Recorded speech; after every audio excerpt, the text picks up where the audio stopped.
Now I'm going to take you guys through step by step and show you how to plant up this AquaPot ceramic planter. Step 1. Screw the soil tube onto the bottom of the disc. Step 2. Set the assembled tube and disc into the pot so it sits firmly on the interior rim. Adjust the length of the soil tube if needed. Step 3. Insert water tube as shown.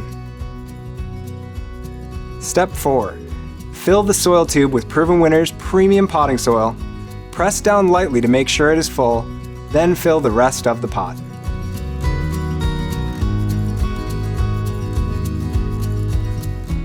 Step 5. Mix 1 scoop of Proven Winners premium continuous release plant food into the potting soil. Step 6. Pour an additional scoop of plant food down the water tube to create nutrient-rich water.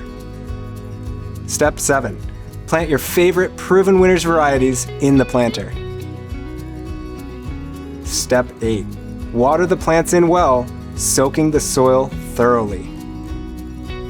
Step 9. Use a hose or watering can to fill up the water reservoir through the water tube. You know it's full when water trickles out of the overflow hole on the side of the planter. Step 10. Set a reminder to refill your AquaPots planter once per week.